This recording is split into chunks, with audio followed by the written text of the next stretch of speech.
Assalamualaikum warahmatullahi wabarakatuh.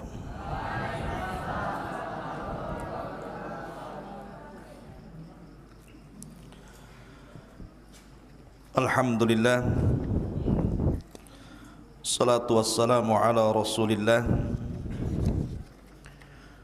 wa ala alihi wa sahbihi wa mawalah, wa la hawla wa la quwwata illa billahi wa ba'du. Qala Allahu azza wa jal, ya ayyuhalladzina amanu taqullaha haqqa tuqatih wa la tamutunna illa wa antum muslimun. Wa qala sallallahu alaihi wasallam, man salaka tariqan yaltamisu fihi ilma sahhalallahu bihi tariqan ilal jannah. Kita akan membahas tentang kisah-kisah Al-Quranul Karim, Qissatu Qarun, kisahnya Qarun. Siapa Qarun dan bagaimana kisahnya? Ma'asyiral muslimin yang dimuliakan Allah Subhanahu wa taala. Bicara tentang Qarun, maka Allah Subhanahu wa taala menceritakan Qarun di 3 surat dalam Al-Qur'anul Karim. Pertama disebutkan dalam surah Ghafir atau surah Al-Mu'min. Yang kedua dalam surah Al-Ankabut, dan yang ketiga dalam surah Al-Qasas. Di dalam surah Al-Mu'min atau Al-Ghafir, Allah Subhanahu wa taala berfirman, laqad arsalna Musa bi ayatina wa sultanin mubin ila fir'auna wa hamana wa qarun faqalu sahirun kadzdzab. Dan sungguh kami telah utus Musa dengan tanda-tanda kebesaran kami dan bukti yang nyata kepada Fir'aun dan juga Haman perdana menterinya serta Qarun, dan mereka mengatakan bahwa Musa adalah penyihir lagi pendusta. Di sini Allah sebutkan kata Qarun. Kemudian dalam surah Al-Ankabut, wa qaruna wa fir'auna wa haman wa laqad ja'ahum Musa bil bayyinati fastakbaru fil ardi. Qarun, Fir'aun dan Haman, dan sungguh telah datang kepada mereka Musa dengan bukti-bukti yang nyata, mereka pun kemudian berlaku sombong di permukaan bumi. Dalam surah Al-Ankabut disebut kata Qarun. Tapi yang paling lengkap yang ingin kita kisahkan dalam Al-Quran ini, Suratul Qasas, dari ayat 76 sampai 82. Di sini cukup lengkap kisah siapa Qarun itu. Ma'asyiral muslimin yang dimuliakan Allah Subhanahu wa taala. Sebelum saya mengkisahkan tentang Qarun ini, kita tahu bahwa Qarun ini hidup di zaman Nabiullah Musa alaihi salatu wassalam. Dan Al-Quran paling banyak menceritakan kisah-kisah para nabi ini adalah Nabiullah Musa alaihi salatu wassalam. Nabi terbanyak yang dikisahkan dalam Al-Quran. Sampai-sampai Nabi Musa alaihi salatu wassalam disebut 131 kali di 33 surat dalam Al-Quran. Nabi Musa alaihi salatu wassalam sampai disebut 131 kali di 33 dalam surat di dalam Al-Quran. Ada surah Al-Baqarah, ada Al-A'raf, Yunus, Taha, Asy-Syu'ara, Naml, Qasas dan surat-surat yang lainnya di 33 surat, menunjukkan lengkapnya kisah Musa alaihi salatu wassalam. Dan Nabi Musa alaihi salatu wassalam salah satu rasul pilihan. Makanya Allah mengatakan dalam surah Al-A'raf 144, qala ya Musa inni istafaituka 'alan nasi birisalati wa bikalami. Wahai Musa, inni istafaituka, aku telah memilihmu dengan risalahku dan dengan kalamku. Dari sini kita tahu bahwa Musa adalah Kalimur Rahman, Nabi yang banyak berdialog dengan Allah Subhanahu wa taala. Dan Nabi SAW pernah mengatakan la tufaddiluni ala Musa, jangan kalian lebihkan aku dibandingkan Musa. Fa innan nasa yas'aquna yaumal qiyamah fa akunu awwal man yafiq fa ajidu Musa batishan biqaimatil arsy fala adri asaiqa fa afaq qabli. Kata Nabi SAW, jangan lebihkan aku dibandingkan Musa, karena nanti pada hari kiamat manusia semuanya akan mati dalam tiupan sangkakala yang kedua. Kemudian orang yang pertama kali siuman adalah aku. Masalahnya ketika aku siuman, aku melihat Musa alaihi salatu wassalam sedang bersandar di tiang arasy, sehingga aku tidak tahu apakah aku lebih dahulu siuman ataukah Musa. Intinya bahwa Nabi Musa alaihi salatu wassalam memiliki keutamaan. Lah di zaman Nabi Musa inilah kisah Qarun dimulai. Di zaman Nabi Musa inilah kisah Qarun dimulai. Allah Subhanahu wa taala berfirman di dalam surah Al-Qasas, inna Qaruna kana min qaumi Musa. Sesungguhnya Qarun itu salah satu dari kaumnya Nabi Musa. Kalimat min maksudnya adalah bahwa Qarun itu bukan orang lain, tapi masih dari kaumnya Nabi Musa alaihi salatu wassalam.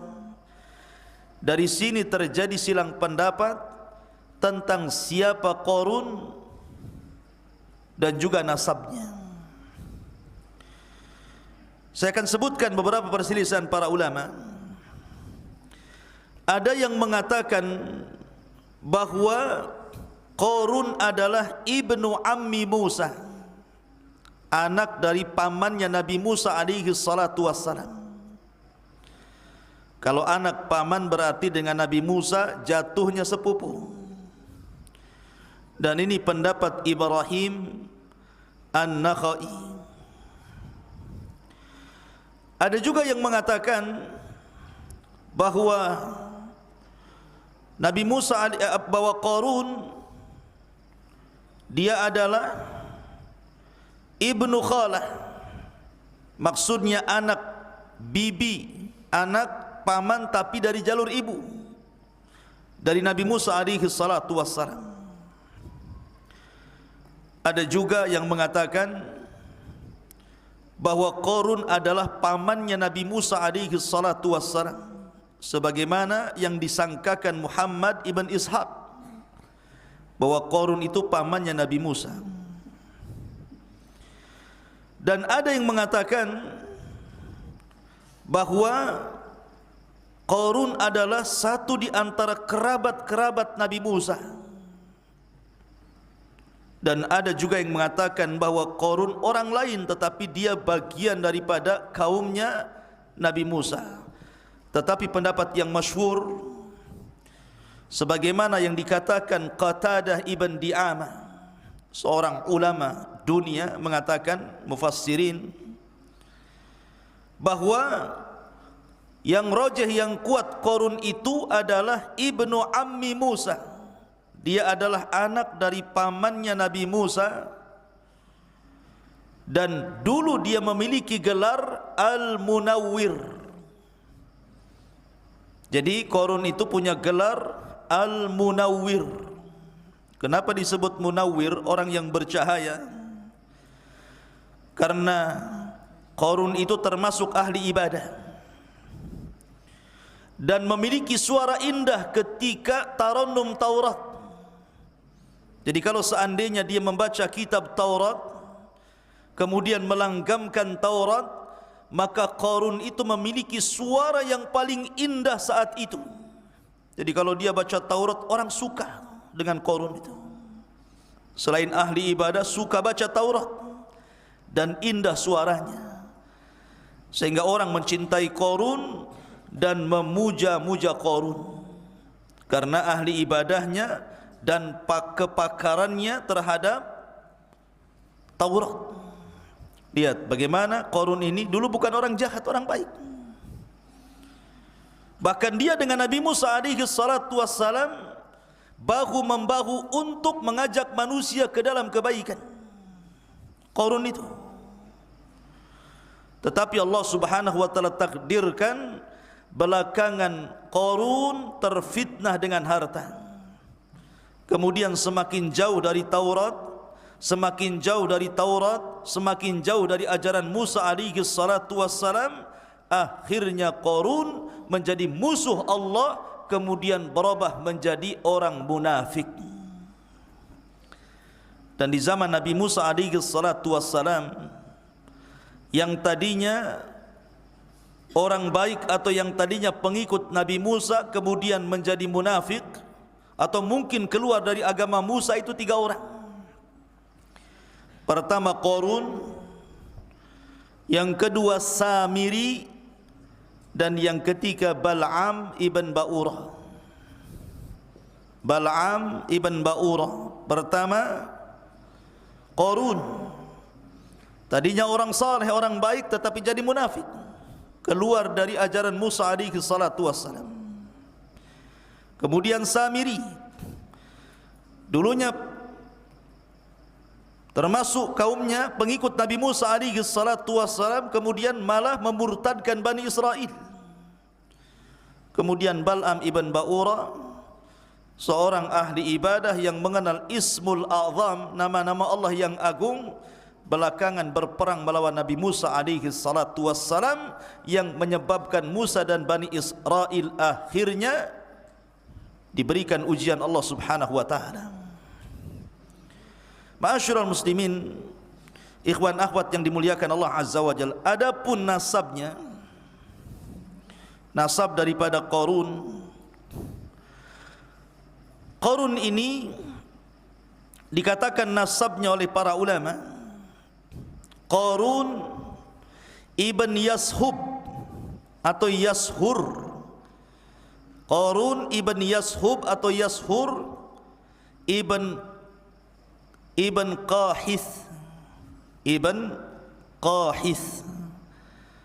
Qarun ibn Yashub atau Yashur ibn Qahith, dan nasabnya sampai kepada Nabi Allah Ya'qub alaihi salatu wassalam. Dari sini menunjukkan bahwa Qarun itu dari Bani Israel, karena nasabnya sampai kepada Ya'qub. Dan Israel itu istilah daripada atau nama lain daripada Ya'qub alaihi salatu wassalam. Jadi Ibrahim alaihi salatu wassalam punya anak. Pertama Ismail, dari Ismail ini lahir keturunannya pemimpin para nabi dan rasul sekaligus penutup para nabi dan rasul, Muhammad sallallahu alaihi wasallam. Kemudian dari jalur Sarah lahirlah Ishak, dan dari Ishak ini lahirlah Ya'qub, dan dari Ya'qub inilah lahir Bani Israel. Karena Ya'qub itu nama lain daripada Israel. Kemudian Ya'qub punya anak 12, di antaranya Yusuf, Ibn Yamin, Lawa, Yahuda dan yang lainnya, yang kemudian turunan dari 12 putra Ya'qub itu berkembang biak di Mesir, yang kemudian disebut dengan Bani Israel. Sebut dengan Bani Israel. Ya. Lah Qarun ini bagian daripada Bani Israel. Makanya Allah Subhanahu wa taala mengatakan, inna Qaruna kana min qaumi Musa. Sesungguhnya Qarun itu bagian dari kaumnya Musa alaihi salatu wassalam, fabagha alaihim. Maka dia pun berlaku aniaya, melampaui batas kepada mereka. Ma'asyiral muslimin, ikhwan akhwat yang dimuliakan Allah Subhanahu wa taala. Apa maksudnya melampaui batas di sini? Para ulama mengatakan bahwa Qarun ini diberikan nikmat kekayaan, tetapi justru dengan kekayaannya dia melampaui batas. Dari sini kita katakan bahwa rahasia orang itu melampaui batas karena diberikan nikmat harta. Kalla innal insana la yatgha an ra'ahu istaghna. Sekali-kali manusia itu akan mudah melampaui batas apabila Allah berikan banyak kekayaan kepadanya. Ahli tafsir mengatakan kalimat fabagha alaihim, maka Qarun pun melampaui batas dan menganiaya dirinya. Maksudnya adalah Qarun itu tidak pernah menolong fuqara dan masakin, tidak punya rahmat sama sekali.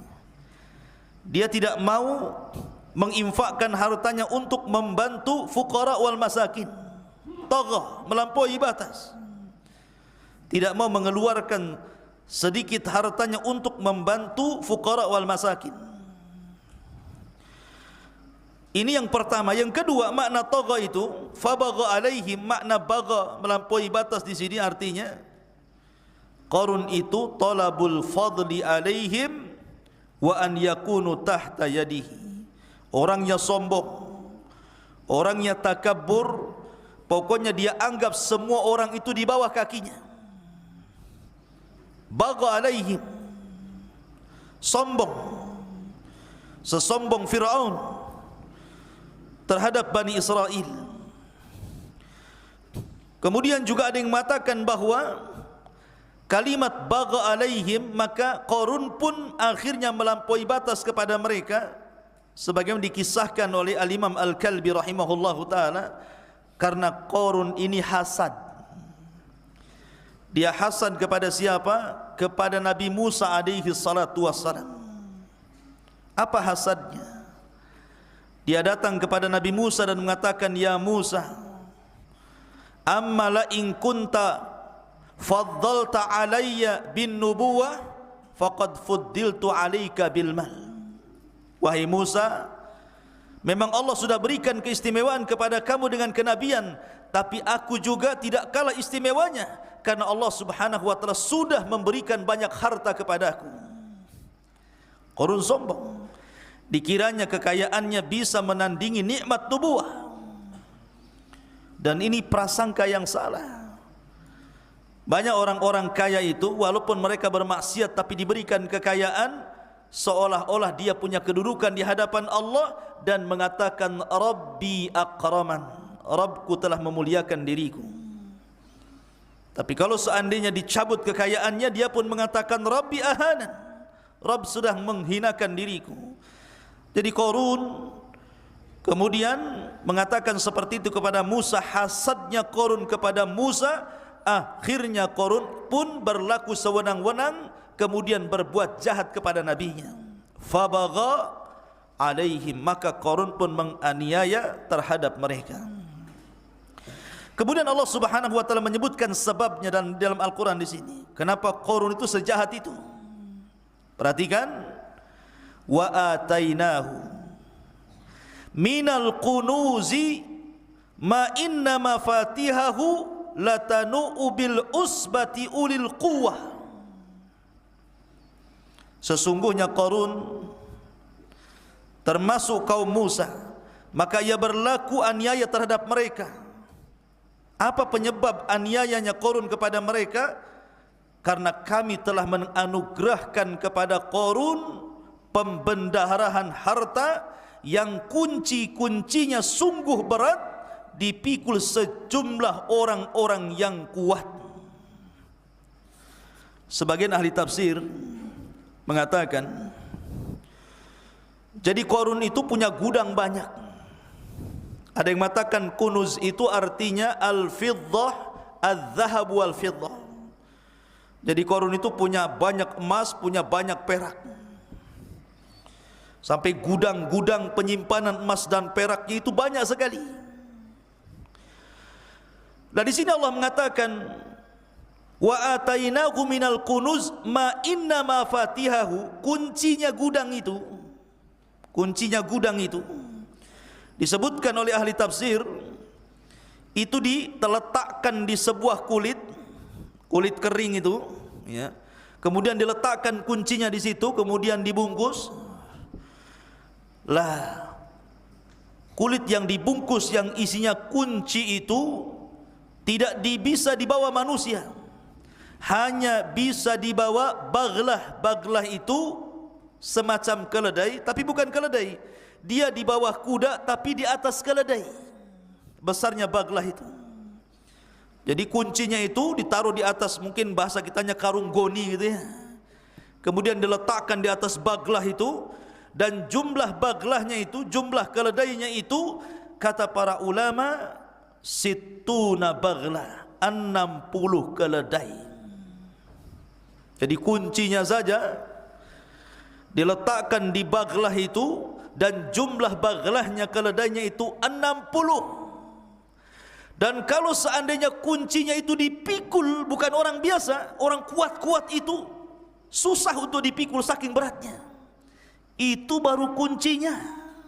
Gimana gudangnya gitu maksudnya. Kuncinya saja sulit untuk dipikul saking banyaknya. Itu pun harus dipikul dengan keledai yang berjumlah 60 keledai. Berarti banyak kuncinya itu. Kalau sudah banyak kuncinya, tentu banyak gudangnya. Kalau sudah banyak gudangnya, berarti banyak emas dan peraknya. Makanya kenapa harta Qarun terkenal sampai hari ini. Kalau antum nemu dompet di jalan, wah, dapat harta Qarun katanya. Bukan, itu harta orang, bukan harta Qarun. Saking terkenalnya Qarun itu, setiap orang menggali tanah dapat harta, langsung dikatakan harta Qarun. Saking kayanya Qarun itu, sampai Allah Subhanahu wa taala mengabadikan dalam Quran dan diceritakan sampai hari ini. Ma'asyiral muslimin yang dimuliakan Allah Azza wa Jalla. Lah Qarun ini ikhwatu fillah muliakan Allah Azza wa Jalla, dinasihati orang baik, datang orang saleh. Karena ketika itu Bani Israel terbagi menjadi dua ketika mensikapi Qarun itu. Ada orang-orang saleh, ahli ibadah, orang-orang yang berakal. Ada orang-orang yang tidak saleh, jahat, ingin jadi pengikutnya Qarun. Lah orang-orang yang baik, orang-orang yang saleh ini berusaha menasihati Qarun. Apa kata mereka? Idz qala lahu qaumuhu, ketika berkata kepada Qarun kaumnya yang baik itu, la tafrah, hei Qarun, jangan bahagia dulu dengan hartamu itu. Innallaha la yuhibbul farihin, karena Allah Subhanahu wa taala tidak menyukai orang yang senang karena membanggakan diri. Senang itu tidak tercela pada dasarnya.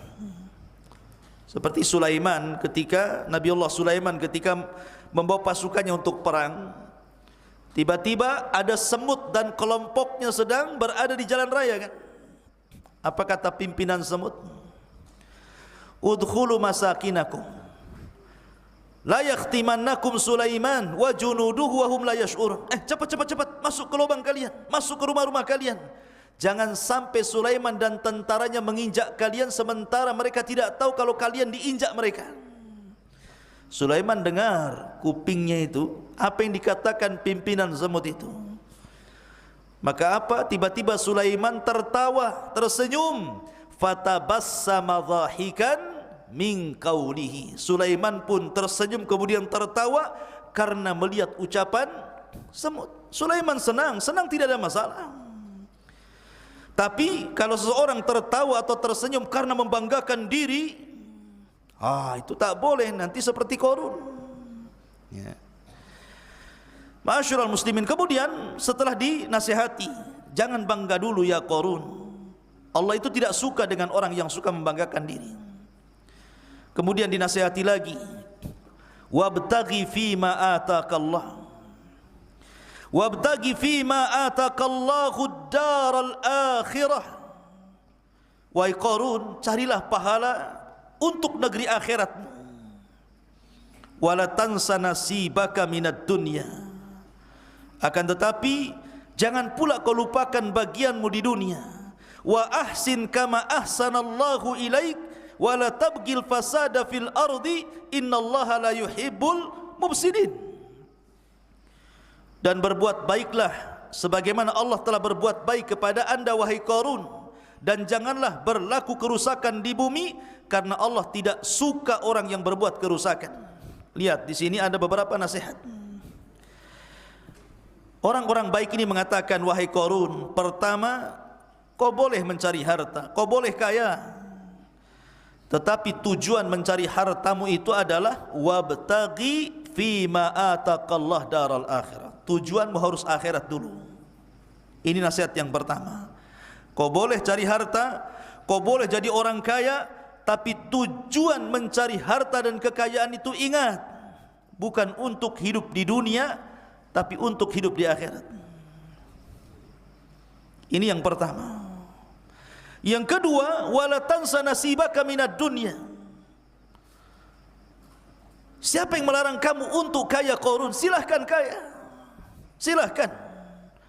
Kamu boleh kemudian membeli rumah yang bagus, kendaraan yang indah, pakaian yang bagus, yang indah, tidak ada masalah, tidak dilarang orang itu membeli rumah bagus, kendaraan bagus, pakaian yang bagus, tidak dilarang. Siapa yang melarang? Fa bi ni'mati rabbika fahaddits. Dengan nikmat Allah itu kita boleh menampakkannya, akan tetapi tentu tujuan awal jangan dilupakan bahwa harta itu hakikatnya kendaraan kita untuk menuju surga, bukan untuk memasukkan ke neraka. Kemudian yang ketiga, wa ahsin kama ahsanallah. Berbuat baiklah Qarun. Lihat orang-orang miskin di sekitarmu, lihat orang-orang fakir di sekitarmu, mereka memerlukan dirimu, mereka berhajat kepadamu, sedekahkan hartamu kepada mereka. Kama ahsanallah, sebagaimana Allah telah berbuat baik kepadamu. Kemudian nasihat yang keempat, wala tabghil fasada fil ardi. Dan Qarun, Qarun, jangan kau berbuat kerusakan, jangan kau sombong congkak di permukaan bumi ini, karena Allah tidak suka orang yang melakukan kerusakan. Berarti di sini ada 4 nasihat. Ya, pertama, saya ulangi, carilah pahala untuk negeri akhiratmu. Yang kedua, kau boleh tidak melupakan dunia, akan tetapi ingat dunia itu kendaraan untuk akhirat. Kemudian yang ketiga, berbuat baik kepada manusia, tolong orang-orang susah itu wahai Qarun. Kemudian yang terakhir, jangan kau merusak di permukaan bumi ini dengan kekayaanmu itu. Makanya Rasul mengatakan, malun salih li rajulin salih. Harta yang baik itu kalau dibelanjakan orang baik. Tapi lihat jawaban Qarun. Ini harusnya Qarun berterima kasih ya, dinasihati. Tapi Qarun tidak berterima kasih, kufur dia. Apa kata Qarun? Qala innama utituhu ala ilmin indi.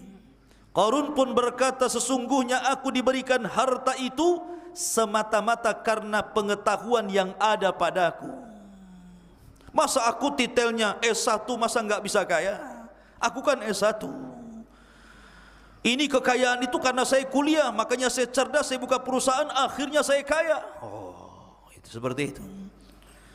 Karena saya S3, akhirnya saya mencalonkan jadi gubernur, kemudian kaya. Ya wajarlah, karena ilmu, skill saya, sekolah saya. Oh, itu sombong tuh. Lah Qarun tuh kayak itu.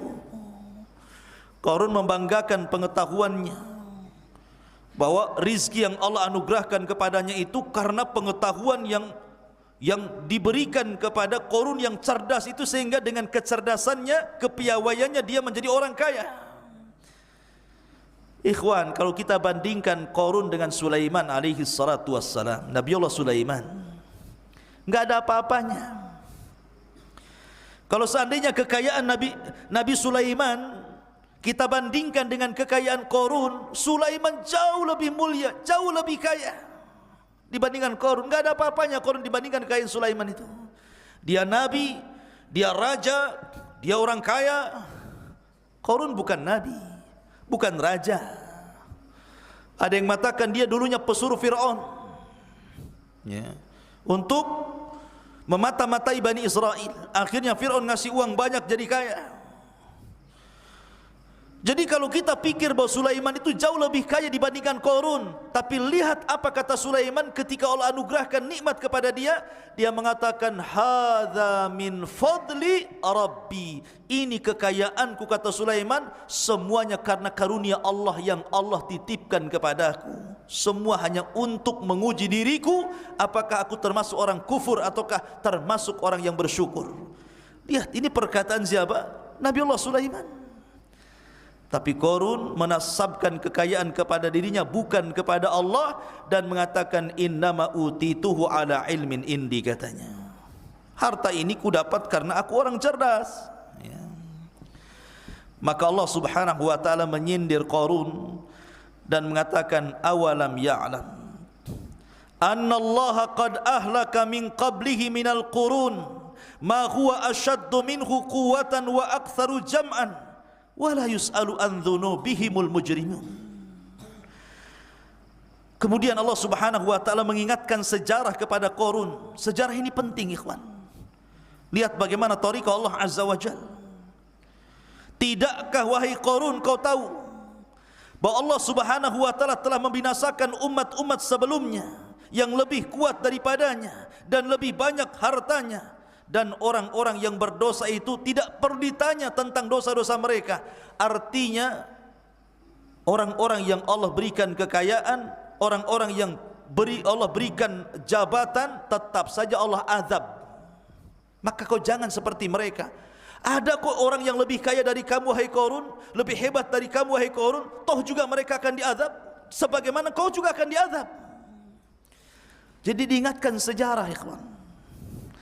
Sejarah itu madrasah. Kita lihat orang-orang sebelum Qarun. Fir'aun ketika ditenggelamkan, Qarun melihat bagaimana Fir'aun itu ditenggelamkan. Dan Fir'aun itu sangat sombong sekali dengan kekuasaan sebagai Raja Mesir. Sampai saking sombongnya, dia mengatakan kepada orang-orang, sesungguhnya sungai Mesir itu, inna hadhil anhar tajri min tahti. Sungai satu Mesir itu berjalan di bawah kakiku, kata Fir'aun. Sombong dia. Akibat sombongnya apa yang terjadi? Ketika dia mengatakan bahwa seluruh sungai Mesir di bawah kakinya, Allah tenggelamkan pula dengan sungai itu sendiri. Allah tenggelamkan dengan Laut Merah. Namrud ketika dia mengatakan ana uhyi wa umit, di hadapan Ibrahim dia mengatakan saya bisa menghidupkan dan bisa mematikan. Kata Ibrahim, bagaimana caranya? Oh, datangkan kemari 2 orang dari penjara, kemudian dibunuh satu, dilepaskan satu. Kata Namrud, ana uhyi wa umit, aku menghidupkan dan mematikan, katanya. Lihat, yang satu mati, yang satu hidup, katanya. Itu Namrud. Ketika dia mengatakan ana uhyi wa umit, apa yang terjadi? Allah Subhanahu wa taala kirim ba'udah, kirim nyamuk, kemudian masuk di telinganya, kemudian masuk ke dalam otaknya, digerogoti otaknya. Pusing dia mengeluarkan seekor nyamuk dari kepalanya, tidak bisa-bisa. Akhirnya setiap hari digedar-gedorkan ke tembok tuh.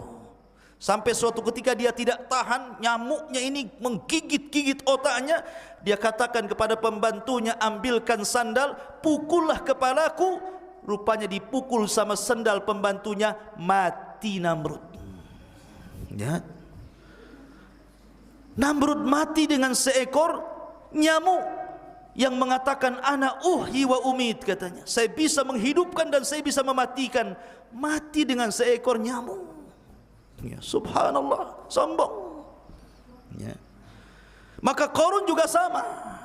Ketika dia mengatakan innama utitu min ilmin indi, harta ini datang karena pengetahuanku, bukan dari Allah Subhanahu wa taala. Maka apa yang terjadi? Fa khasafna bihi wa bidarihil ardha, kami tenggelamkan Qarun dan seluruh kekayaannya. Nanti kisahnya di akhir. Tapi yang jelas bahwa Qarun diingatkan tentang sejarah umat dulu. Ya. Ma'asyiral muslimin, ikhwan akhwat yang dimuliakan Allah Azza wa Jalla. Kemudian Allah katakan, fa kharaja ala qaumihi fi zinatihi. Qala alladhina yuriduna al-hayata ad-dunya ya laita lana mithla ma utiya Qarun innahu ladzu haddin azim. Suatu ketika Qarun ini keluar, ingin ria, ingin dipandang orang. Ingin dipandang orang pakai pakaian yang paling bagus gitu kan. Mungkin mereknya belum dicabut, masih nyantol gitu. Dia keluar tuh dengan ratusan pembantunya, ratusan budak-budaknya, ribuan kekayaannya, ratusan kendaraannya, beriring-iringan, pawai, diperlihatkan kekayaannya kepada Bani Israel. Lihat aku orang kaya maksudnya. Fa kharaja ala qaumihi fi zinatihi, maka keluarlah dia Qarun kepada kaumnya dengan kemegahannya. Orang-orang yang menginginkan kehidupan dunia berkata, mudah-mudahan kita mempunyai harta kekayaan seperti apa yang diberikan kepada Qarun. Sesungguhnya dia benar-benar mempunyai keberuntungan yang besar. Jadi ketika orang-orang melihat iring-iringan Qarun yang panjang sekali itu, dengan untanya, dengan kudanya, dengan himarnya, dengan kekayaannya, dengan pembantunya, dengan pasukannya itu, maka Bani Israel terbelah menjadi dua. Ada yang memang hatinya terkalahkan dengan dunia, melihat hal itu, kapan aku ingin kayak Qarun itu. Ada orang yang seperti itu, kapan aku kayak dia gitu ya. Sama, hati-hati antum nih. Kadang-kadang antum pulang punya tetangga kaya raya, motor bagus, mobil bagus gitu kan. Kapan aku kayak dia katanya. Susah kali aku kayak dia. Kadang-kadang ada hatinya seperti Bani Israel yang melihat Qarun itu. Tetapi ada juga orang-orang baik, tidak silau dengan dunia. Apa kata mereka?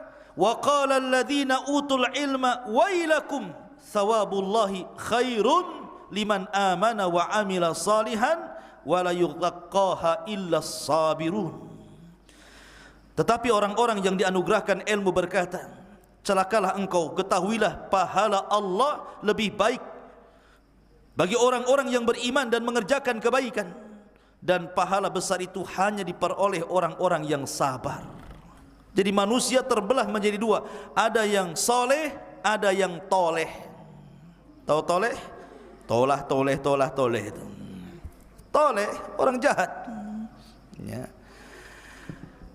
Akhirnya suatu ketika diriwayatkan ikhwan, Qarun ini dia hendak memfitnah Nabi Musa alaihi salatu wassalam. Dengan cara apa? Karena dia hasad dengan Nabi Musa alaihi salatu wassalam, maka Qarun ingin memfitnah Nabi Musa bahwa Musa itu berzinah dengan seorang wanita. Jadi dia menyewa perempuan pelacur, kemudian dibayarnya sekian emas dan perak agar mengatakan di hadapan manusia bahwa dia sudah berzina dengan Nabi Musa. Lihat siasat liciknya Qarun untuk menyakiti Nabi Musa, nabinya sendiri Musa alaihi salatu wassalam. Akhirnya wanita ini kemudian deal-dealan dengan Qarun. Kata Qarun, deal or no deal? Deal sajalah, karena tengok emas sama perak yang banyak. Dari sini Qarun mempersiapkan siasat besar. Dia membuat pesta yang sangat besar. Walaupun riwayat ini memang riwayat Israiliyat, sekali lagi tidak ada dalam kutubus sittah, tapi ini riwayat Israiliyat saja. Saya sebutkan sebagai pengetahuan saja. Dia membuat pesta besar, diundangnya Musa alaihi salatu wassalam. Diundang Nabi Musa alaihi salatu wassalam. Kemudian Musa pun datang. Tiba-tiba kemudian wanita ini datang dan hampir-hampir kemudian menuduh Musa berzina dengan dia. Maka manusia di tengah-tengah orang ramai, seorang wanita mengatakan, saya berzina dengan Nabi Musa. Apa maruahnya Musa coba? Mau kemanakan kehormatan Musa? Seorang nabi. Tetapi Nabi Musa alaihi salatu wasallam berlindung, a'udzu billahi mink innani la aqrabu hadhil fawahish. Aku berlindung kepada Allah dari kamu, karena saya tidak pernah melakukan fahisyah seperti ini, perzinahan seperti ini. Faqala lahu Qarun, Qarun pun mengatakan, inna bani Israil yaz'umuna annaka fajarta bi fulana. Bani Israel menyangka engkau sudah melakukan kefajiran dengan seorang wanita. Kata Nabi Musa alaihi salatu wasallam, datangkan wanita itu. Kalau memang betul-betul aku berzinah dengan dia, datangkan wanita itu. Maka ketika wanita itu datang, melihat Nabi Musa, ketakutan wanita itu. Maunya dia menuduh Nabi Musa telah berzina dengan dirinya, karena lihat Nabi Musa, karismanya, ketakutanlah dia kepada Nabi Musa. Tidak jadi dia ngomong saya berzina dengan Nabi Musa, justru dia mengatakan, sebenarnya aku disuruh Qarun untuk mengatakan aku berzina dengan Nabi Musa karena mendapatkan ini dan itu. Terbongkarlah kedok siasat buruknya Qarun kepada Nabi Musa alaihi salatu wassalam. Dari sini akhirnya kemudian dalam riwayat, Qarun ketika itu datang utusan Nabi Musa agar Qarun mengeluarkan zakatnya. Dia harus mengeluarkan zakat. Setiap orang yang kaya harus mengeluarkan zakat. Dalam Islam kan seperti itu. Kalau nisabnya sudah senisab emas 84 gram, maka dikeluarkan 2,5%. Kalau kambing 40 kambing, satu kambing dia keluarkan. Maka dalam syariat Nabi Musa juga sama. Kalau sudah banyak hartanya, keluarkan zakatnya. Tetapi Qarun tidak mau. Akhirnya dia pun mengumpulkan manusia, ingin berjumpa dengan Nabi Musa. Dari situ dia mengatakan, wahai Musa, aku akan berdoa keburukan kepadamu jika aku akan silahkan kau berdoa keburukan kepadaku, aku pun sama. Siapa yang benar di antara ajaranmu ataukah diriku? Dan aku tetap tidak akan bayar zakat. Akhirnya saling mendoakan keburukan antara Fir'aun, antara Qarun dan Musa. Pertama Qarun, dia mendoakan keburukan kepada Nabi Musa alaihi salatu wassalam, tetapi Allah subhanahu wa ta'ala tidak mengijabah sama sekali. Tidak diijabah sama sekali. Sekarang giliran Musa berdoa keburukan kepada Qarun. Dari situlah kemudian bumi bicara dan mengatakan, wahai Musa, Allah sudah perintahkan kepadaku untuk taat kepadamu. Perintahkan apa saja kepadaku, kata bumi. Dari sinilah Allah subhanahu wa ta'ala kemudian mengadab Qarun. Apa kata Allah subhanahu wa ta'ala? Fakhasafna bihi wa bidarihil arda. Maka Musa mengatakan, wahai bumi, telanlah Qarun dan seluruh kekayaannya. Ketika Musa memerintahkan bumi seperti itu, maka Allah firmankan, fakhasafna bihi wa bidarihil arda. Maka kami tembenamkan Qarun dan seluruh rumah dan kekayaannya. fama kana lahu min fi'atin yansurunah min dunillah wa ma kana minal muntasirin. Maka tidak ada baginya satu penolong pun yang akan menolongnya selain Allah, dan dia tidak termasuk orang-orang yang dapat membela diri di hadapan Allah. Sekarang Qarun sudah masuk ke perut bumi. Sak rumah-rumahnya, sak harta-hartanya, tidak ada tersisa. Ketika masuk semua ke dalam bumi, maka bumi menutupnya, dan semua sudah di perut bumi. Maka siapapun yang dapat harta dari perut bumi, orang-orang menyangkanya sebagai harta Qarun. Ini harta Qarun nih. Sampai-sampai kalau seandainya digali di samping Jabal Uhud ini, rupanya ada emas di bawah pohon, dibilang harta Qarun. Dari mana? Qarun itu di Mesir, kenapa pula sampai Tiban? Ma'asyiral muslimin yang dimuliakan Allah Azza wa Jalla. Tapi saking masyhurnya, pokoknya setiap dapat harta di bawah bumi dibilangnya harta Qarun. Saking masyhurnya kisah ini. Ketika betul-betul Qarun diazab, ikhwan, ini orang-orang yang tadinya ngomong, kapan aku seperti Qarun? Kapan aku seperti Qarun? Ketika melihat azab yang Allah timpakan kepada Qarun, apa yang terjadi? Wa asbahal ladzina tamannau makanata bil amsi yaquluna waika anna Allah yabsutur rizqa liman yasha min ibadihi wa yaqdir laula an manna Allahu alaina la khasafa bina waika annahu la yuflihul kafirun.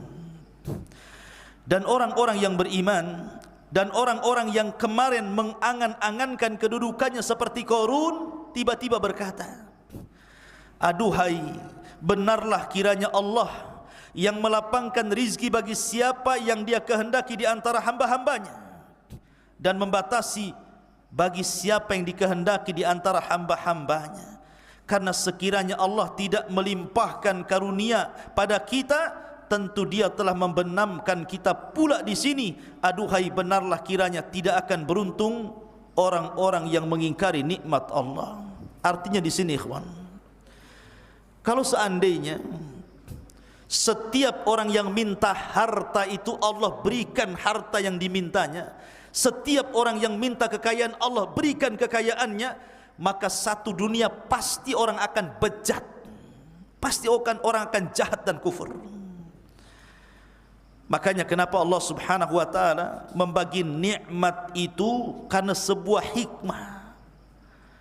Ada orang yang kalau tidak diberikan kekayaan bisa kufur. Ada pula orang yang kalau dilimpahkan kekayaan dia pula jadi kufur. Makanya kenapa Allah Subhanahu wa taala takdirkan ada si kaya, ada si miskin.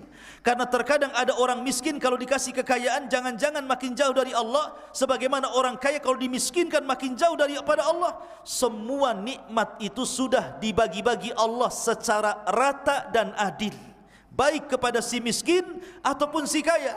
Jangan kira orang kaya itu lebih nikmat dibandingkan orang miskin. Siapa bilang? Saya contohkan. Terkadang ada orang kaya sanggup dengan uangnya membeli macam lauk pauk di mejanya. Mungkin 200-300 macam lauk pauk, mulai dari rendang sampai ikan asin ada semua di situ. Tapi terkadang Allah kunci lisannya, tidak ada satu makanan yang bisa dimakan. Makan ini darah tinggi naik, makan ini kolesterol naik, makin ini stroke, bisa mati aku naik nanti. Ada orang sanggup membeli makanan dengan berbagai macam lauk pauk, ujung-ujungnya makan kentang rebus. Nggak bisa dimakan tuh yang enak-enak itu. Nikmat nggak tuh? Tapi ada orang miskin, dia nggak sanggup membeli makan sebanyak itu, tapi kalau diberikan makan sebanyak itu pasti akan habis sak piring-piringnya. Terkadang ikhwan, maknanya apa? Yang satu diberikan kenikmatan yang lain, yang satu diberi kenikmatan lain pula. Itulah keadilan nikmat. Ada orang kaya, rumahnya bagus, gedong, kamarnya lebar, AC-nya 5, kayak kutub, dingin. Kayak kalau masuk kayak burung kutub dinginnya itu. Tapi kemudian Allah Subhanahu wa taala takdirkan tidak bisa tidur. Kan ada orang kaya itu susah tidur, rumahnya bagus, kasurnya empuk, AC-nya 5, tidak bisa tidur kecuali minum pil baru bisa tidur. Tapi ada orang miskin sudah nyewa, atapnya pakai seng, sekali tidur 2 detik langsung ngorok. Tidur subuh, bangun subuh, lama kali tidurnya. Ada orang yang seperti itu, tidak perlu kamar bagus-bagus ada AC, pokoknya ada bantal saja langsung ngorok dia. Lihat bagaimana Allah memberikan kenikmatan itu sudah dibagi rata, seadil-adilnya gitu kan. Makanya di sini Allah mengatakan, dan orang-orang yang kemarin mengangan-angankan kedudukannya seperti Qarun berkata, aduhai benarlah kiranya Allah melapangkan rizki bagi siapa yang dikehendaki di antara hamba-hambanya, dan membatasi bagi siapa yang dikehendaki di antara hamba-hambanya. Kenapa yang ini dibatasi, yang ini tidak? Karena dikhawatirkan kalau semua orang diberikan permintaan kekayaannya, satu bumi ini bisa kufur, ikhwan. Makanya kenapa Allah subhanahu wa ta'ala mengingatkan di banyak ayatnya dalam Al-Quranul Karim tentang bahayanya seseorang itu kemudian mencintai hartanya berlebihan. Seperti Allah subhanahu wa ta'ala berfirman dalam sebuah ayat dalam Al-Quranul Karim, kalla innal insana la yatgha an ra'ahu stagna. Sekali-kali manusia itu mudah melakukan atau melampaui batas jikalau Allah subhanahu wa ta'ala memberikan banyak kekayaan kepadanya. Kemudian yang terakhir, Allah subhanahu wa ta'ala dalam ayat yang terakhir mengatakan, tilka darul akhirah naj'aluha lilladzina la yuriduna uluwan fil ardi wala fasadan wal akibatu lil muttaqin. Negeri akhirat ini kami jadikan bagi orang-orang yang tidak menyombongkan dirinya dan tidak berbuat kerusakan di bumi, dan kesudahan yang baik bagi orang-orang yang bertakwa. Dari sini ikhwatu fiddin yang dimuliakan Allah Azza wa Jalla, ada beberapa faedah. Ada 5 faedah. Pertama, bahwa harta itu terkadang menjadikan orang itu rugi dunia dan rugi akhirat. Terkadang sahibul mal, pemilik harta itu justru mengalami kerugian dunia dan kerugian akhirat. Sudah rugi di dunia, rugi di akhirat. Yang kedua, bahwa banyaknya harta itu bukan dalil bahwa Allah subhanahu wa ta'ala cinta dan ridho kepadanya. Bukan. Karena harta itu sesuatu yang berserikat antara mukmin dan kafir, antara binatang dan manusia. Tetapi kemuliaan harta itu kepada siapa yang memegangnya. Harta yang baik karena dipegang orang baik.